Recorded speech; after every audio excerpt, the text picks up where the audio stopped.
Hey everybody, welcome to the Entrepreneur Experiment podcast with me, Gary Fox. This is the podcast that discusses the secrets and systems world-class founders use to build their business, their body and their brain. Today, we have the money special. We have Richie Collins coming in to talk to us about the Wealth Summit, a brand new initiative he's building right here in Ireland for founders and entrepreneurs. Quick caveat though, all the topics discussed here today are not to be seen as financial advice. This is merely for entertainment purposes only. Here's my chat with Richie Collins, but first, quick thank you to my partners. Thanks to my partner, Square. Everything your business needs, like payments, point of sale, e-commerce, inventory management, chatting endlessly about the weather? Well, you're on your own there. Square. Everything your business needs. Almost. Visit square.com. I've got a massive ambition for this podcast. I want to make this the #1 business podcast in the world. If I'm going to do that, I've got to be world class on every single level. And that includes having a world class studio, which I now have at iconic offices, the Green Room. It's an incredible space. I first recorded here with my live pod back in June and I loved it. And get this, it's publicly bookable. That means you can go online and book it right now.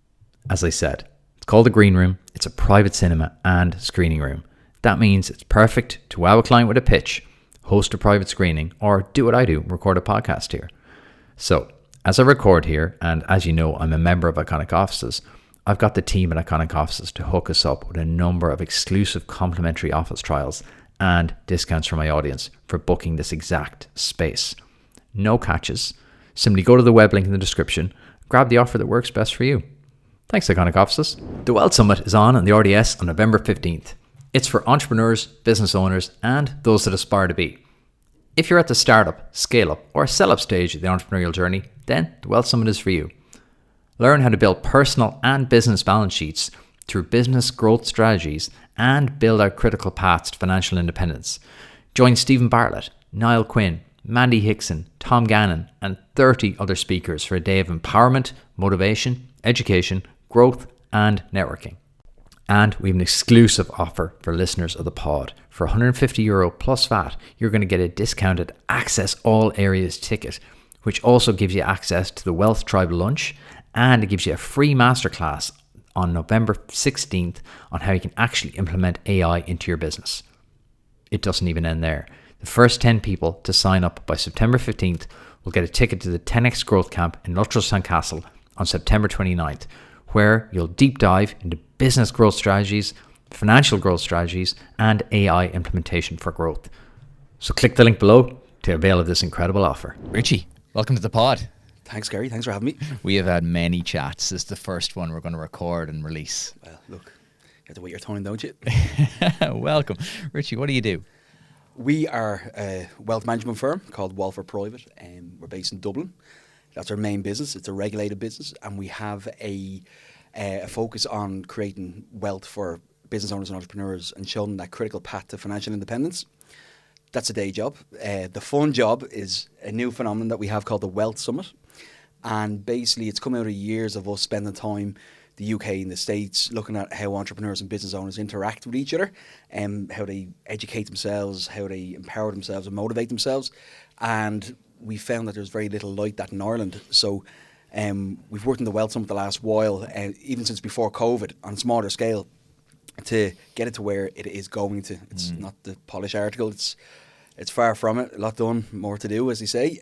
But what its focuses on is offering accountability to business owners in Ireland by having a summit that they can turn up to twice a year.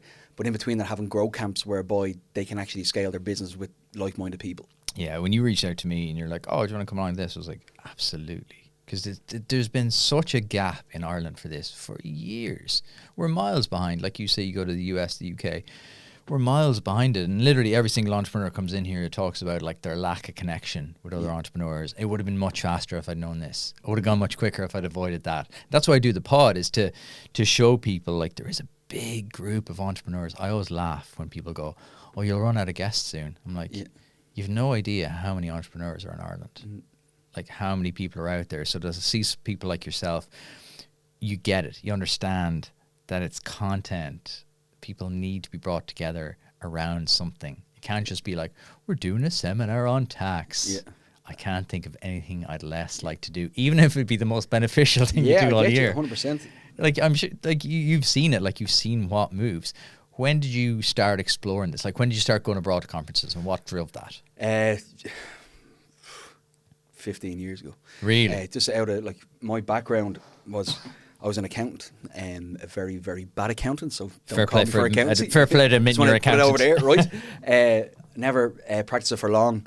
I worked then for a company, well, the owner of a company not far from here, BDO, and I worked for Antoine Xavier and Dave Simpson in a private wealth management firm called Wealth and Property Solutions, and our model was prime commercial real estate, and we used to buy shopping centres around the world, the Grafton Street types and Oxford Street in London, Berlin, etc. And then that model fell apart, the debt-driven model, just before the global financial crisis.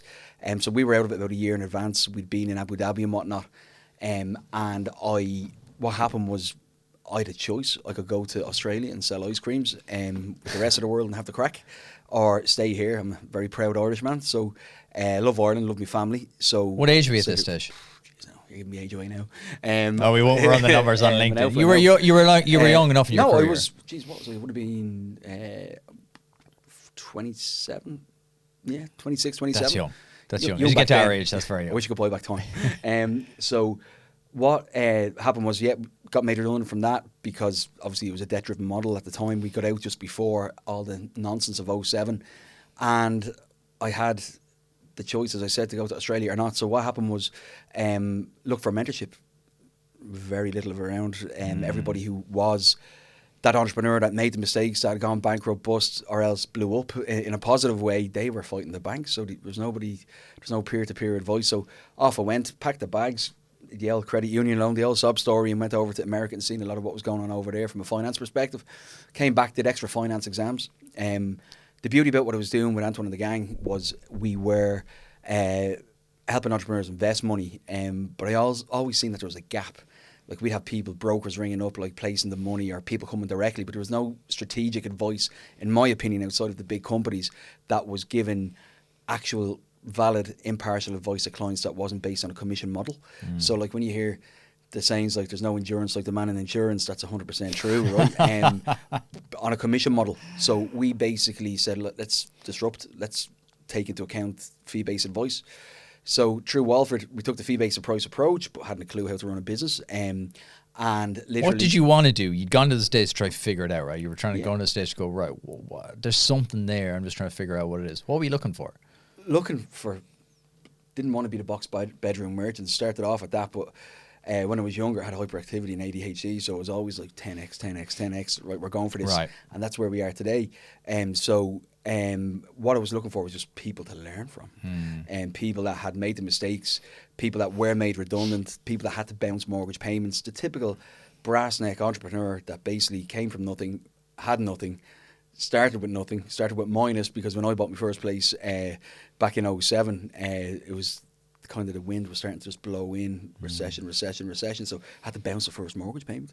The second one, the mother gave me a loan, and then after that, it was basically sink or swim and make this work. So what we were looking for in the States was just guidance, direction, leadership, and I would say companionship, because of the loneliness. When you're made redundant in an economy where there's nothing happening and nobody wants to tell you how to get back on the cart because you're probably taking business away from them, you really have to learn. So that's why I went over there. I went to a couple of different seminars just about entrepreneurism. What did you go see? Like, Grant Cardone was only tipping away back then. Like, there was like little workshops that he was involved in. He wasn't the main act, and he's somebody that I credit everything to. Like, I've been on seminars and workshops with Grant directly, and just the whole 10x mentality of big think, big action emanates in Walfrid Private today, and that's where the Wealth Summit has come to. Why do we not have that here? Paddy Irishman mentality, from the aspect that we're a begrudging nation. I love Ireland, as I said, but I just feel like even the social ads that we run, like I won't even comment on the comments that go up about some of the speakers that we have and some of the things that we do. People sitting at home just begrudging, right? So we've started ramping up TikTok, Instagram, and I'm hiring someone to manage them for me, because I do not want to see the toxic stuff that people are right. The stuff I put out is is helpful stuff. Yeah. I'm talking to entrepreneurs about building businesses. Yeah. And the comments are toxic. Oh, come here. You would have to have thick skin, you know? Horrible. But like, I don't think people understand. Yeah. Like me and you are sitting here now. You know, you've given me an hour of your time. Ben's here working with us. 3 of us are here trying to make something, trying to create something that hopefully tens of thousands of people will listen to. And if like 5 or 10 of them go, that's it, Richie's problem, that's what I have, right, I'm going to do that. So we're only trying to do good things, but you still get absolutely destroyed in the comments. Like, it's wild. Daily, like, you know, but you pity these people and you move on.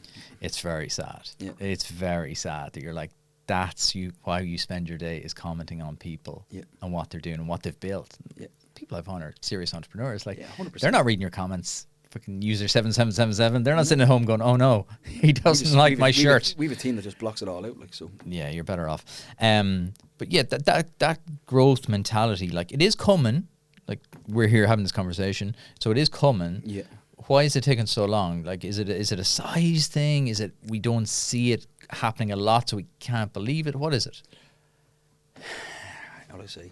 No disrespect to the nation again, but I just think we're a nation of begrudgers and curtain twitchers that want to know what everybody's doing to try and better themselves and not actually embrace growth, embrace the mentality of fair play to that ladder lady. They've got up and done a bit. So, like, we always say that we're 10 years behind the UK. I'd say we're probably 30 years, to be honest. Like, what's going on over there and in the States is just unbelievable. Like, when it comes to educating people on how to create commerce or create business and create employment, there's nothing here on a large scale, and that's why we've come up with the Wealth Summit. What are you seeing in the States and the UK at the minute? Because back in 2007, you kind of started to see Grant Cardone, you started to see this think bigger mentality. Yeah. What are you seeing now? What's out there now? Everything that you go to, I'm off to Texas in a couple of weeks for a scale-up conference, and literally that's like, it's my drug going to this stuff, because like I'm pumped going over and 10 times pumped coming back. I absolutely love it. So like the whole focus, like where it used to be just about motivation and getting people's bums up off the seats, out of the PlayStations and all that stuff, it's gone from that level 10 years ago to now, like, you need to blow your business up. And everything that we go to is all about the scale up. Okay, so if people are listening, the kind of trend now is towards scaling up as opposed to just getting going. Okay. When you came back in 2007, you went to the seminars, came back, what were you trying to do? What were you trying to put together? I hadn't a clue. I knew I was going to do something, but I didn't know what it was. So, like, at the time, medical sales was big, but I wasn't in the St. John's ambulance, so I didn't have a clue how to put on a bandage or a plaster. So I said, well, scratch that one. I had done the accountancy stuff, and I said, well, look, you can't really make accounting sexy, right? So let's try and you don't give me accountant vibes anyway. Well, look, I'll give you that compliment. Good friends that are accountants won't say anything. They're always last at a bar though. But I said I'd love to do something in the finance world, make it professional but funky. So that's even our office, like you've been out in our office, it's very different. Yeah, it's a warehouse, if you want to call it. Yeah, good vibes going on in it, and the most thing that we want to do is just add value to people. So when I looked at the medical sales thing, I hadn't a clue, right? I went back to the financial side. I'd done accountancy. I'd worked for Royal Ivor back in the day. You might remember them. They used to knock the doors on a Saturday, collecting the old premiums. They were Liverpool sponsors for ages, weren't they? Potentially, they were based in Liverpool. Yeah. So I'd imagine there was some connection there at some stage. But I was in there doing admin since I was 16. I got summer jobs and then evening jobs there. And I said, so I've done the accountancy, just a bit of the finance stuff. Let's try and explore that, because there's going to be people that are going through bankruptcies, people that are going to have debt problems, people that are going to have this. So we wanted to add value. So the key thing for us was adding value and then putting the energy into it. So I started off in the box bedroom and hired somebody, and now we're up to 40 to 50. So what were you doing? You were helping people kind of get through the crisis, through the crash? Getting through the banks. But then, that's all negative stuff, and I don't like negativity, right? Absolutely drains you. So we would position ourselves, find people with problems, right? Outsource the debt forgiveness stuff with the banks and all that. It was great for people to get there, but we focus on the positive assets that they had to ring fence it, to protect the wealth, basically ring fence it and make sure that nobody could get it, and then have it produce an income passively in the background regardless of what was going on. And what was kind of the first time, I always ask people this, like, what was the first kind of 0 to 1? Like, how did you even start finding people? Like, you seem like a boring salesman, so I'm thinking of this one the bigger problem as it usually is to people. Because that's the question that always stumps people. Went through the phone book at the time. Probably the old Motorola at the time, whatever it was, a Nokia 3310, and going through phone numbers, and basically just said, are they in business now? Just took a list of 30 and haven't looked back. So you were going after business founders, and this is why I wanted to talk to you today, because you look after a lot of business founders. You look after owners and founders and help them kind of invest and manage their money. So what made you go after that niche? I just love the mindset of entrepreneurs. I just love people that are hyperactive. I love people that are committed and focused. So there's no point in me looking after people that don't share the same passion that I share. So again, we do look after like medical people that aren't entrepreneurs, but they're adding value to people by saving their lives, etc. So we have a like big cohort of professional services medical people out there. But like my passion is the natural born hustler and the innovator and the disruptor, as you know. It's kind of who we go after on the pod. That's kind of our demographic. You asked me earlier, it's like, oh, what kind of person are you after? I was like, just proper entrepreneurs. Yeah. People who make stuff happen. You know, we had a friend of yours there, Jeff, in this seat a couple of hours ago, like people like him, who just had setbacks, had a story, not an easy journey, was going to be pro footballer, didn't happen, was going to be pro golfer, didn't happen, now entrepreneur. The people who just don't give up. Like one of those setbacks, you know, there's always that lad in the pub, could have been a pro footballer. What do you do now? I was in England. One of them ones. One of them ones. Like the world's full of them. Yeah. You know, but the world needs to be more full of people like who are like, that was setback, that was setback, that was setback, but now I'm on the road because I'm now building something special. So you've Walfrid. Where's the name come from, by the way? That's a very unusual name. Good time to introduce that. You were talking about Jeff and the football. I'd be a massive football lad. I played high level myself, and I always supported Celtic. So. Glasgow Celtic was founded by a monk from Ireland called Brother Walfrid, Andrew Kieran's from Ballymote in Sligo. So when I set this up, I never forget it was back in 07, 08, Walfrid, and I was sitting there thinking of a name, you know, the CRO thing, you have to put a name down for something. Because it stumps people. Yeah. People always can't think of anything. Yeah. People think it sounds posher than it is, okay, let's be honest. But literally what we did was sat down, me and my brother Eddie, and the Celtic crest was just sitting there beside us, and we went, can't call it Celtic Financial. What about Walfrid? And the private bit kind of was always something that we wanted to call it because we look after private family money, entrepreneurs, etc. So the Walfrid, that was just the merger, and we haven't looked back. And because we're so passionate about Glasgow Celtic, we'll never let it fail. I kind of love that. Like, it's personal. Yeah. People are always like, oh, it's not business, it's personal. Nah, it's personal. It's always personal. Yeah, it's always personal, especially when you start off. 100%. It's personal. It's just you. That's all it is. Yeah. You know, it's an embodiment of you. The night sitting there, like doing the compliance and the admin at like 2 and 3 in the morning after being out advising clients all day before I could afford to take on somebody, you know. And then literally when we got the first office, I'll never forget it, Claire Brennan, one of the ladies that works for us, we were in there Saturdays and Sundays just trying to get some kind of order on the paperwork because it had all been at home at the start, going back 15 years ago. And so again, you remember these things and you're grateful for the people that came on the journey with you. And how have you grown it, Richie? Because that's not that long ago. You're coming out 07, 08. Like, it's not that long ago. How have you grown it? Yeah, so we consolidated the client bank in 2012 under Walfrid. That's when it got its full regulation status. And we've just grown it by niching, right? So what is regulation status? What is, because you always hear this, like, regulated by. What does that mean? Yeah, so we're regulated by the Central Bank of Ireland as a wealth management firm, investment intermediary, etc. So you have to go through a process, a couple of years it takes. At the time it did anyway, to get regulated, which means that you have the authority under the certain licenses to conduct business, and you have to follow the code. You have to make sure that everything is compliant. You can't act outside the rules, etc. We are very precise in what we do, that we don't want to hold client money. I strongly believe that your advisor should never have the temptation or the ability to hold your money. I'm not going to mention other firms that are in our industry, but those firms that did handle money, a lot of them, I'm not going to say all of them, aren't around anymore. That's all we'll say. So like, we're very niche. We're arm's length from everything. We don't touch client money, and that's how we scale the business as well, through trust. Show me your incentives, I'll show you your outcome. Yeah, that's a great phrase. You've seen a lot, right? What are the big fuck ups you see founders do? Because you do see this a lot. Builds it, blows it. It's almost an inherent. What makes people great makes them also vulnerable to blow it as well. It's twofold. So we look after entrepreneurs from every arena, right? And it's two fuck-ups that they make. The first thing is they don't scale quick enough, and they don't sell quick enough is the second one. Because they're always waiting for the next best thing. Oh, look, it's valued at 10 million or 20 million. Oh, another couple of years, I'll get someone in there. We'll open up that division, that category. we'll sell for 30, and that's only 2 years, 3 years away. I'm like, fucking take the money off the table and go again. We call it retirement one when you sell your first business, right? Retirement one. Yeah, go for it, because you're going to go again, right? So take money off the table, create passive income streams off that, and like when you sell your first business, and I'm talking for the like 3 to 10 million market cap, when you sell that, just make sure that you invest the assets appropriately to make sure that you've got passive income coming in that will replace the income that you were earning and the retained earnings of the first business to allow you to invest everything back into the second business through cash flow. It is interesting, like nearly every entrepreneur is a serial entrepreneur. Every one of them goes 1, 2, 3, 4, and I speak to some of them, and they've been enough money for a lifetime. Yeah. But they're just like, I'm just really excited about this new thing. I've got this new idea, and you're like, I'm always fascinated by what motivates them. What do you think drives them? Failure, I think. Okay, Yeah. the fear is definitely. Yeah. I've figured that out in the last kind of 6 months. Definitely fear of stopping, I think, as well. Yeah. Because the stop. Who am I? So you think fear of failure, and what was the first one? It's like a drug. We see failure as a drug inside, right, in the office, because when we're mapping anything out, we don't put what success looks like. We put what failure looks like, and then we go the opposite way.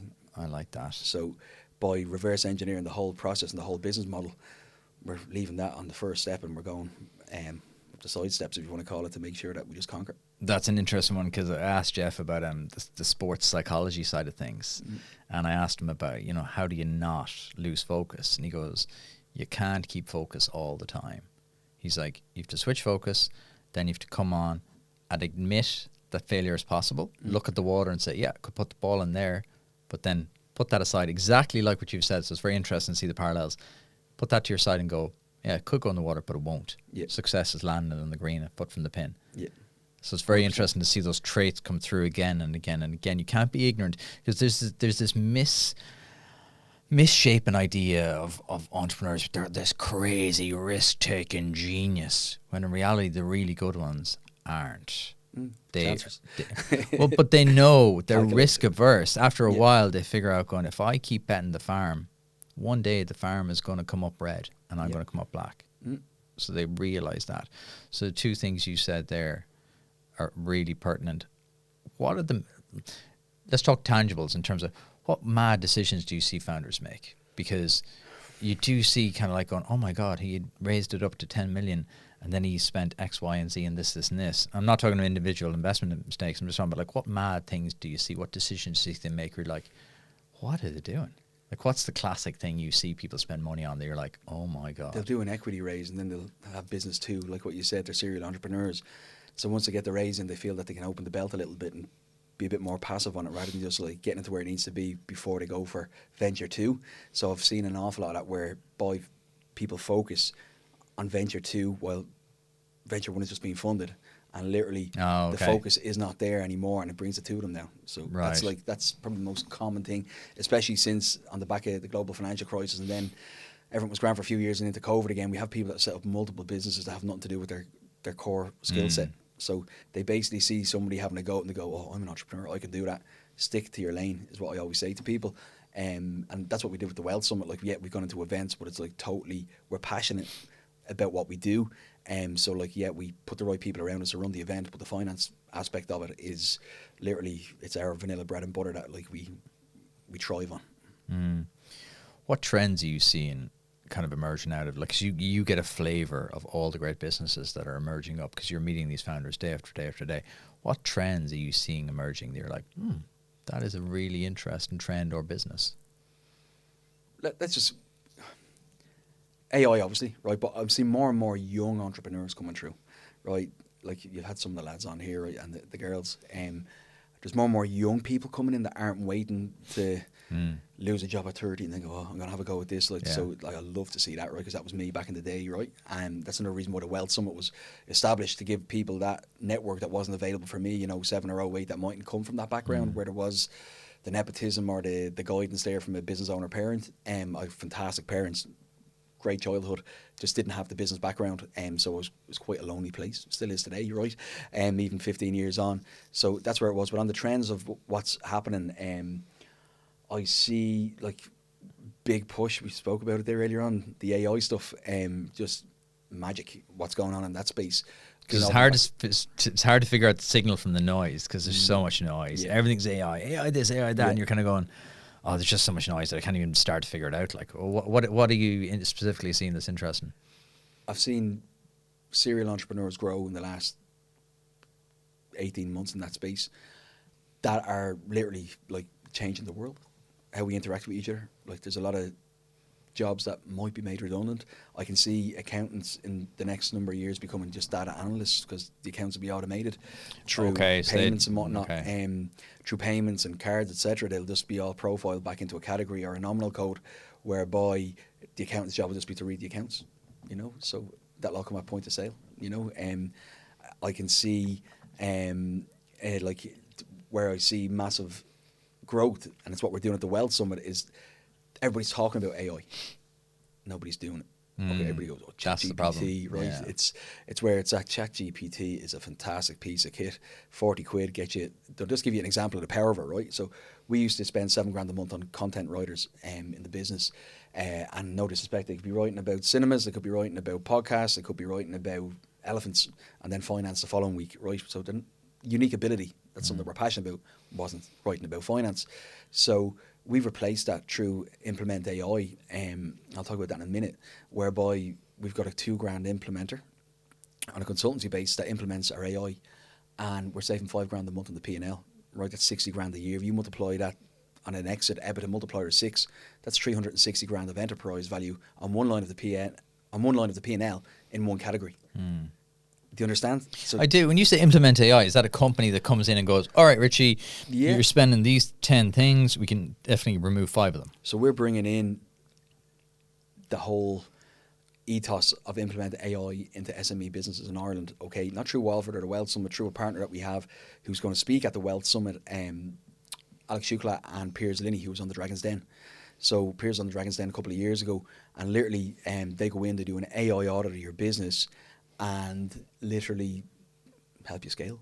Okay, that's interesting. So I think this is the bit that's missing, right, for a lot of people, because you see AI this, AI that, but how does that apply to me? I think that's for a lot of people that they don't understand, going, oh, but I run a manufacturing firm in Mullingar. How does that apply to me? So there's actually companies that are setting up that'll implement it. That's clever. Yeah, that's smart. So I've been dealing with the lads for the last while.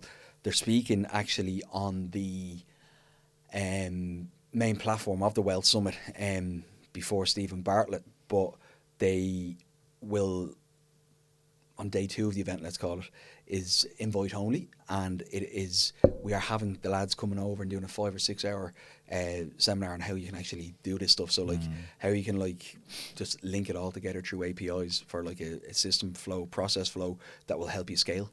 So it's not about, like, I see AI as a massive, massive, massive opportunity for Irish businesses to grow and scale quicker through the 10x mindset, and not as a way to save costs. So, like, yes, if you're at the end of your curve and you want to like tidy up the P&L for a quick sale on EBITDA, yeah, that's great. AI can help you that. But if you're in a growth mindset, I would utilize it rather than hiring 30 staff. Right, hard to get. You could probably get away with hiring 7 or 8 with the use of AI. To implement AI, I think that's really, really interesting. What traits do you look for in founders when you meet them? What do you look and go, I like him or her because of this and this? They go against the norm. They're disruptors in what they do. It's 2 fingers up to the system, not in a negative way, in a way that is like, well, we were all told in school that we had to do this, this, and this. But like, Pythagoras' theorem never really got me rich. Okay, right? So it's people that take that mentality and just go, right, that's what we were brainwashed with for 20 years or whatever it was.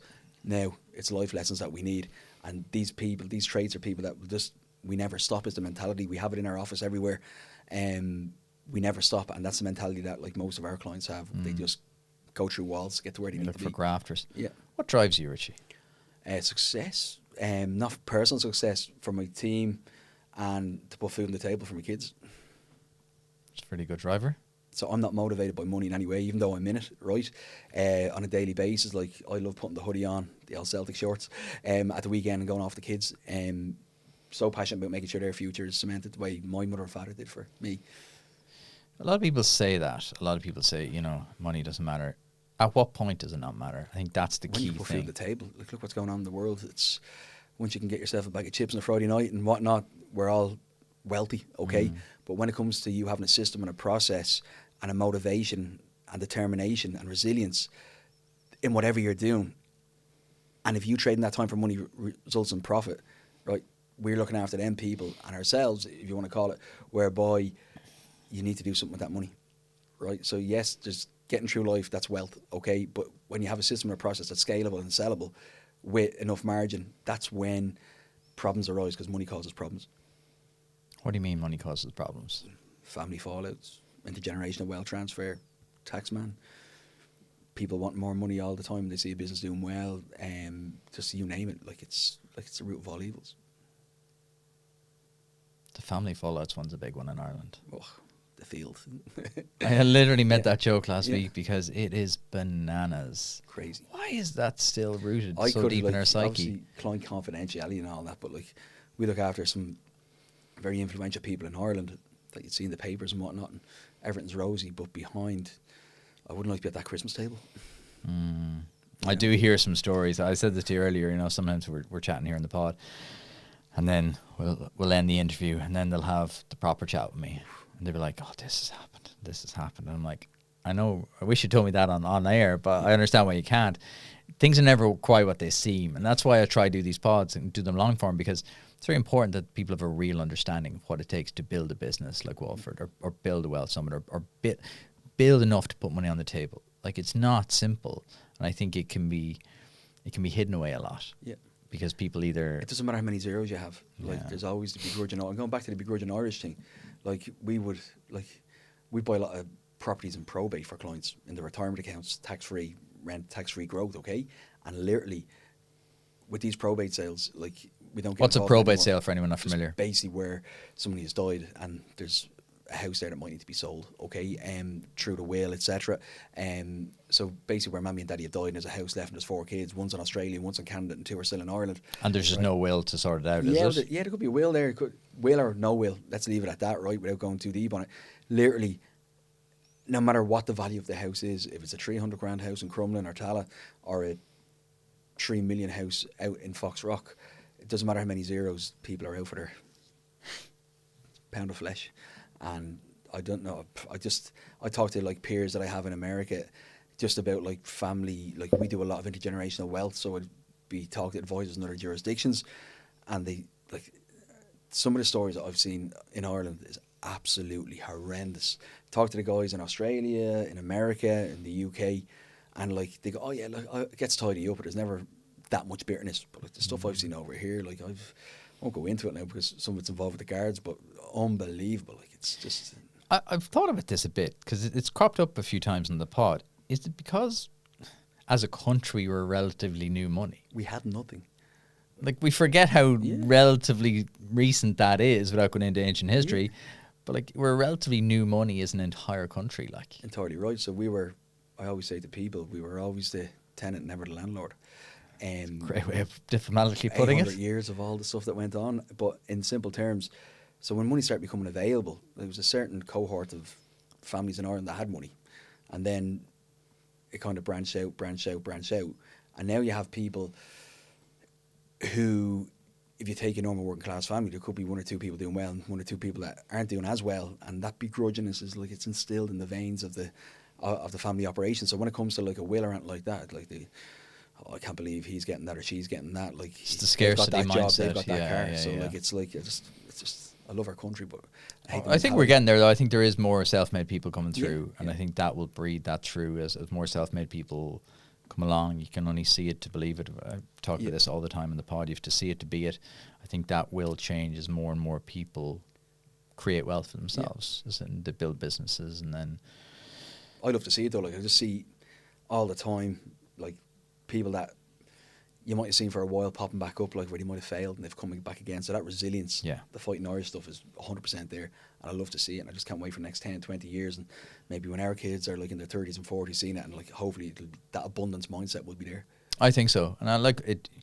You know, we are only a couple of kind of decades into like the country having money. You know, the tech firms being here. You know, fancy buildings being built. Like, Dublin's still it's a flat city. Yeah. It's still relatively old-fashioned. It's only now you're kind of getting these modern office blocks and things like that. And I think for true wealth to be created, you go to London, you walk around, like the money in there. Not to sound like a total culture and give away my Tipperary roots here, but you go to London and it's literally like another world. I'd love to see Ireland in 100 years, where it's at. That's what I always say.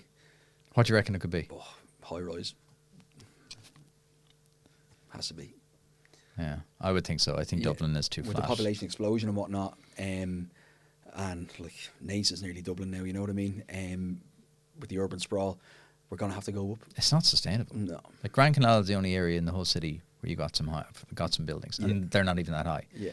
I was living in Grand Canal for a while, and I'd see a new building going up, and I'm like, oh, brilliant. And then you'd see it cap out at 10. You're like, it's bonkers. Yeah. And yet we're scratching our heads going, oh, the housing crisis. Yeah. What can be done? Go up. I literally Go up. you It can can see be done. the Phoenix Park again. We're going on aside here, but the Phoenix Park, they'll be eating into that within X amount of time. I'd imagine. I know there's probably planning restrictions there, but that's only a red pen to knock that off.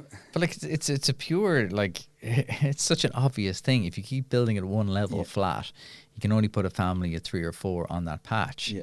You go up and you put 10 families of 4 on that patch. Look, I'm not It's saying only- apartments it's are the only a matter of solution to time. everything, but like we have to take a more European and a more US centric approach whereby you have to use density. Yeah. There's no other way to build Dublin now without density. But we see it like in Walfrid Private. Like we do a lot of, like with the housing problems, we do a lot of self-administered pensions to give clients clarity and transparency. And we buy a lot of property for our clients in, let's call it the working class areas, the old corporation areas and whatnot. And just the demand for it is unbelievable. Like we do a lot around the hospitals in Crumlin, say.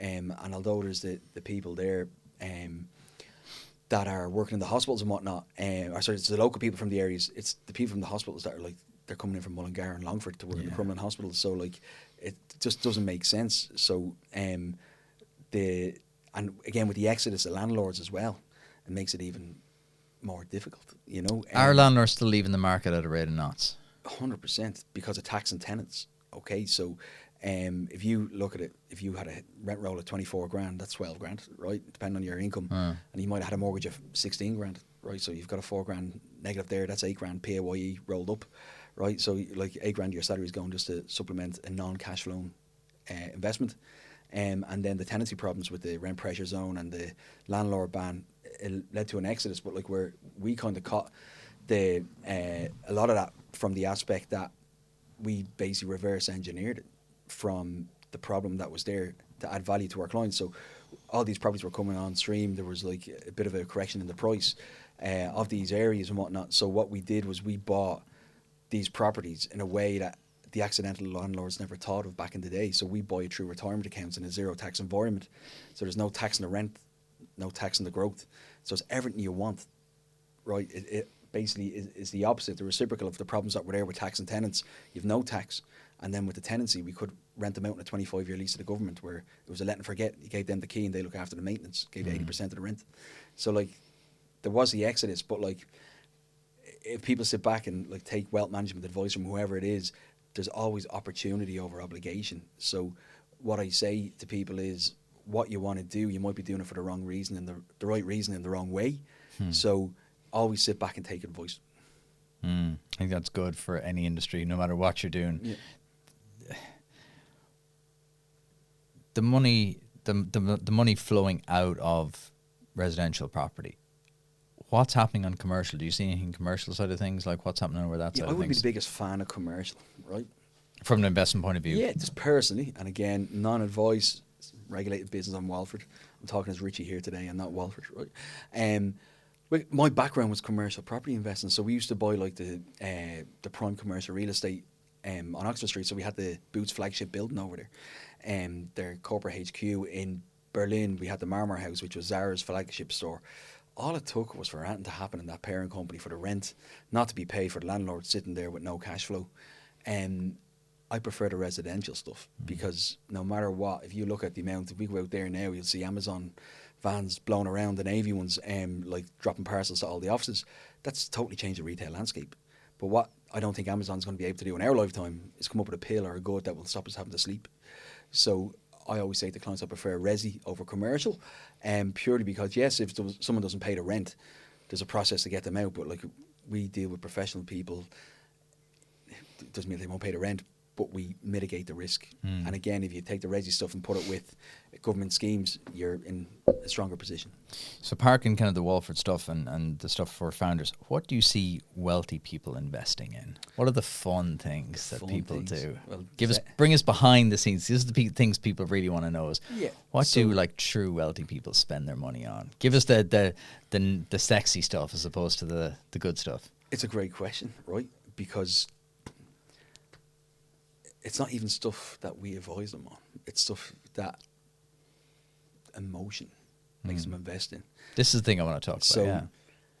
Private jets, we have a lot of clients in that space that they might have, call it a timeshare on a jet. So there's all that stuff, right? Then you've got the helicopter brigade, as we call them, that probably afraid of heights but like to show off the neighbours. Then we've got the fast car people. So we've a lot of people that are over and back to Tom Hartley, who's hopefully going to speak at the Weld Summit, the supercar king in the UK.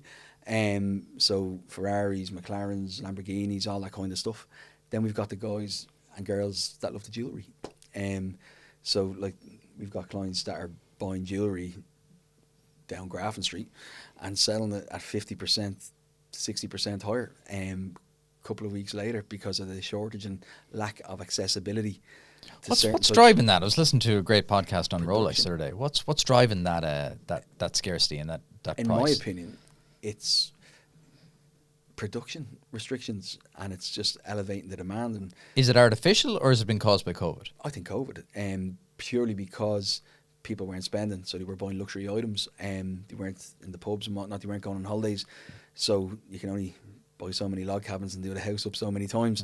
After that, there's more discretionary expenditure globally. So like if you go into any Rolex shop around the world, it's like plastic watches or dummy watches that are in there, and they shouldn't even have staff. They could have robots now. It's one for the AI. But in simple terms, like watches that are being bought for 80 and 100 grand on the high street are changing hands on the likes of, I don't know if I can mention the names, but there's websites out there like Pride and Pinion, Nico in Belfast, like they basically source watches and whatnot. Or else you've got the likes of Chrono 24. Ronaldo has invested in that in the last couple of weeks, whereby a watch that you could buy for 100 grand, they're exchanging on the, if you want to call it the second hand market or the sourcing market, for like 30 and 40% higher a couple of weeks later. It seems to be booming like that, and the car market as well seems to be absolutely flying. So like where the car market done well here last year was where people were buying supercars in Ireland, leaving them in the back garden with the old sheet over it under a roof, and the VRT went up like considerably. So there was instant equity in the deal. They knew it was coming. So Is that a Brexit thing? look, I'm not an expert in the car industry, but the VRT is a VRT in Ireland, and it's like it can be nearly 90% of the car. But on supercars and certain type cars, the price went up again. So it was cheaper to buy and hold one than to bring one in.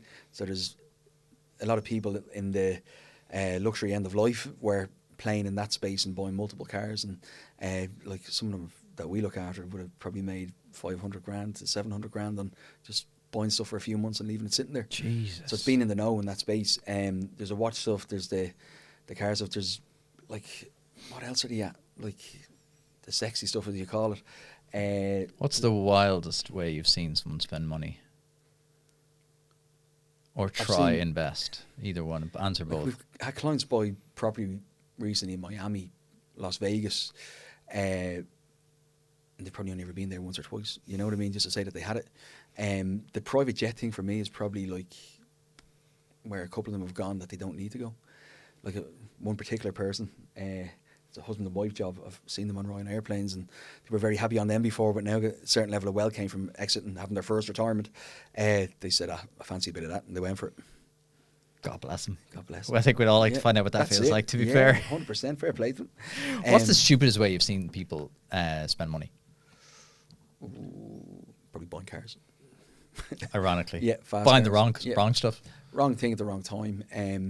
There's that, and then just people that were like highly leveraging themselves on different investments and whatnot, or people buying contracts for differences. CFDs brought certain families down in this country, as we know, over the years, but they were leveraging against the leverage, if you want to call it. So just like mad stuff. Like you do hear strange stories of people working their entire life and then they get the money and then they don't know what to do with it.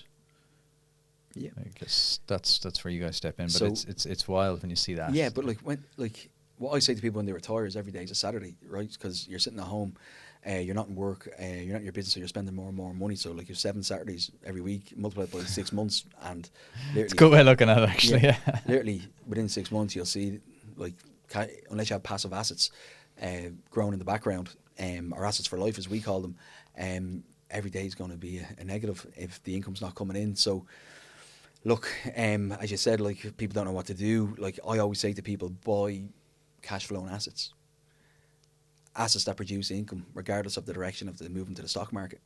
I don't like the stock market, even though we have to advise on it for diversification, multi-asset approaches. I just prefer cash flowing assets. That's kind of your strategy overall. 100% cash flow is king. Every business owner and entrepreneur built their business on cash flow, hard work and determination. Why not build their asset bank in the same way rather than the promise to pay through equity plays and whatnot? It does make sense. Right, we'll get to our rapid fire round, so I hope you're ready for this one. What book would you recommend every entrepreneur must read? Grant Cardone, 10X Rule. Straight to the point, I like it. What's something you didn't pay enough attention to early on, but now realize was very important? Growth. Like that answer to that question, I took too much time thinking about growing. I was in rather than on the business, the old cliche. I'm still in the business. I'm still heavily involved in Walfrid. I love it. Love meeting the new clients, etc. But we just didn't grow quick enough. Opportunity cost. I like that. What have you sacrificed to achieve your success? I'm a night owl, work night and day. I have 2 young kids. Everything goes ahead of me. I'd like to take more time for the kids. So I literally would like to spend more time there, if you want to, in that space, over the next 20 years. Okay. What would you do if I give you 10 million euro today? Cash flow and assets. Has to be.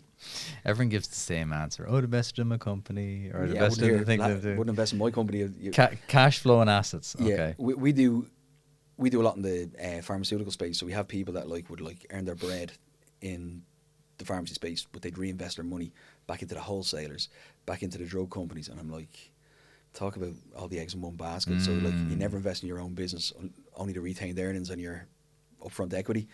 You need to start looking at other things. If you are in that position that you want to grow other companies, you really, really need to step outside your world and go elsewhere.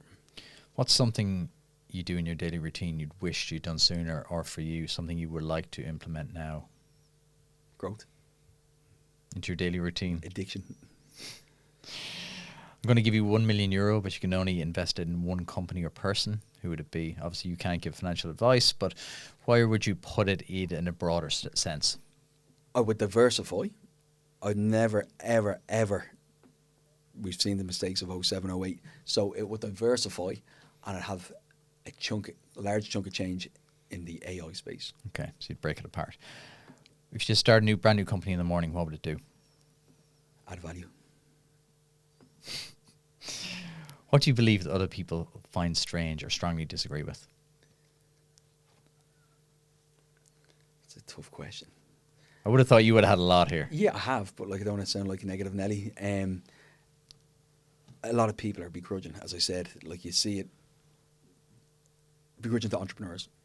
And without entrepreneurs, there's no real economy, because they're the ones that provide the jobs, they're the ones that provide the innovation, the scale, provide the taxes. It all comes from, no matter what we're doing in this country, right? Entrepreneurs are the people who support the economy, and they should get more credit. Not a vanity parade, but they shouldn't get the bad press. What's one thing you spend money on your life that brings you massive happiness? Going to conferences, as sad as it sounds. I was in Nashville a couple of weeks ago, at the $1 Million Round Table. It's be careful what I say here. It's seen as the lead association of finance professionals, and there's multiple levels of it. We're at the top of the table level. So I had the opportunity to speak in front of 14,000 people in Orlando a couple of years ago. So my holidays, if you want to call it, is going to these places. I absolutely love it. I respect that.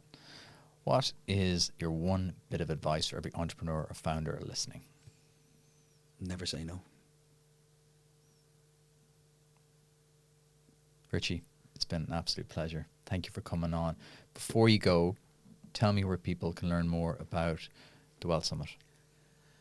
So we have a website, www.thewealthsummit.ie.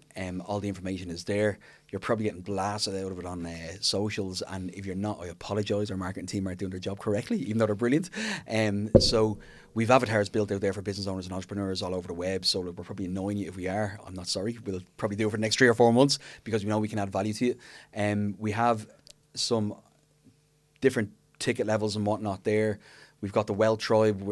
It's a recurring income model for us because it allows us to put best-in-class speakers on. So we've Stephen Bartlett coming, Mandy Hickson, Mike Green, Niall Quinn, Suzanne Jackson, who already spoke in May. But we've Piers Linney from the Dragon's Den. We've got best-in-class speakers globally. We've also got a couple of absolute belters lined up for the May event. I've told you who they are, so we'll say nothing more. They're big. They are big. I'm excited. Yeah, we're at contract stage there. And we'll have done a special offer, so people will have heard at the very start of this episode, we'll have put in a special offer so they can go and claim that and get their unique entrepreneur experience. And what I'd like to offer. Because I'm so passionate about AI, we're doing a workshop on the 16th of November in RDS land, hopefully, in around that week, where the main event is. So it's a day after the Wealth Summit, and we've a 5-6 hour workshop there with Piers Linney and Alec. And anybody who comes in through just buying normal tickets for the Wealth Summit, we'll have an offer. It'd be very affordable. We'll get, because they've come through yourselves here on the pod, they will get that as a bonus. Brilliant. Richie, thank you so much. It was an absolute pleasure. Okay, thank you for having us. Cheers. Made it all the way to the end. Click here to subscribe to the channel. Click here to listen to last week's interview. We do these interviews every single week, so hit subscribe. I'll see you in a few days.